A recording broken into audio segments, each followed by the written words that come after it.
The United States Air Force is not known for repeating itself. Once a fighter design reaches its limit, it's replaced. A new jet is built. A new chapter begins, but the F-15EX, Eagle II, breaks that rule. A fighter born in the 1970s, now returning as one of the most powerful combat aircraft in the world. And while the world focuses on stealth, fifth-generation technology, and radar evasion, the U.S. Air Force has quietly brought back a fighter that is not stealthy at all. Why? Because in real combat, raw power still matters. Payload still matters. Range still matters. And when you need to win air superiority today, not 15 years from now, the F-15EX delivers. This is the story of America's unexpected air dominance play. The original F-15 Eagle was designed during the height of the Cold War for one purpose: to win air superiority. Every time, at any altitude, no compromises. The design brief was clear: outclimb, outrun, outturn, and outfight anything in the sky, and it did. Core 4, air-to-air kills. 0 losses in dogfight combat. To this day, the F-15 holds one of the most undefeated records in aviation history. Other aircraft became stealthier. Some became more efficient. Some became cheaper. But none matched the F-15's mix of speed, Mach 2.5, altitude advantage, weapon capacity, power to weight dominance, and Eagle is not a legend because of nostalgia. It is a legend because it performed. But time changes warfare. Stealth emerged. The F-22 entered service. The F-35 became America's future. The F-15 should have ended its story there, but reality disagreed. The U.S. Air Force found itself facing a new strategic reality. You cannot send stealth fighters everywhere. Stealth aircraft are expensive, maintenance-heavy, limited in numbers.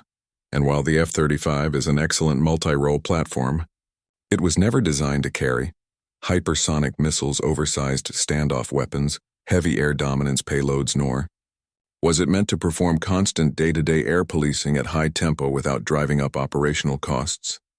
So the Air Force asked a question: what if we could take the undefeated F-15 platform and rebuild it with 21st century avionics and weapons?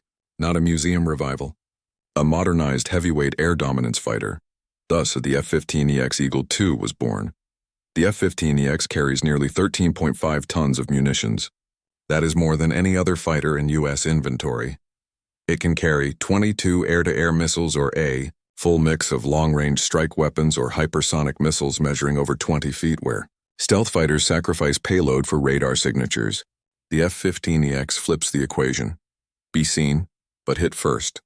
Hit harder and hit from farther away. On patrol, the F-15EX becomes a flying weapons magazine, a missile truck. It can feed targeting data to F-35's UAV swarms and airborne radar networks. A fleet of F-15EXs behind a screen of F-35s means this: stealth fighters detect and mark targets. F-15EXs unleash overwhelming missile salvos. This is team-based air warfare. This is networked dominance. The United States needs platforms that can launch long-range hypersonic weapons, anti-ship missiles. Deep strike standoff weapons only. One fighter currently has the lift capacity and hardpoint spacing to deploy them. The F-15EX stealth jets lack the external pylons for such oversized weapons. Bombers are too large and too few for frontline presence. So when the U.S. wants rapid, deployable, hypersonic strike capability, the Eagle II is the aircraft that delivers it. This is not theoretical. Tests are already underway. The F-15EX turns hypersonic weapons from a strategic rarity into a tactical frontline tool. The F-35 is more than a fighter. It is a software ecosystem. This makes it powerful, but also expensive to maintain, slow to ramp up in mass production, sensitive to supply chain issues. The Air Force needed numbers now. The F-15EX uses existing F-15 infrastructure, existing training pipelines, existing ground support equipment, which means no major new logistics chain needed. Time to operational readiness? Months, not years. Cost per flight hour? Significantly lower than stealth aircraft. In a contested world, availability is power. The F-15EX is not stealthy, but it is not unprotected. It carries Advanced EPOS electronic warfare suite, jamming, spoofing, and decoy systems, powerful ASA radar long-range situational awareness. The F-15EX doesn't hide. It dominates the electromagnetic battlespace. In air combat, seeing first is survival. Striking first is victory.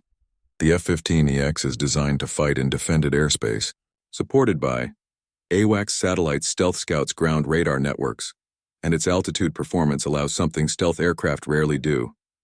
Engage from the stratosphere. Launch, then disengage with speed. Height plus speed, plus range, and kinematic superiority. Modern warfare is not about the best jet. It is about who controls. Information targeting data. Airspace coordination. The F-15EX is built to act as an airborne command node. Think of it as a weapons quarterback.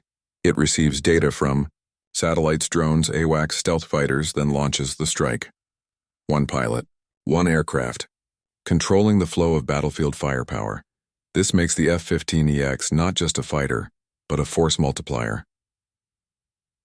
Indo-Pacific. Long distances require large fuel capacity. Naval threats require hypersonic anti-ship weapons. Air superiority must be projected quickly. The F-15EX is ideal here. Middle East, constant air patrols. Quick reaction deployments. Low maintenance footprint, perfect match. Europe. Integrated NATO air defense networks. High sortie rate readiness needs. Deterrence through visible power. The F-15EX fills the gap between stealth and mass. The F-15EX is not a replacement for stealth fighters. It is the hammer that follows the scout. It is the high-capacity strike platform the modern battlefield requires. A fighter built from a legacy of victory, upgraded for a new era of warfare. In a world where threats evolve and air superiority is not guaranteed, the message is clear. The Eagle has returned. And it has returned for a reason.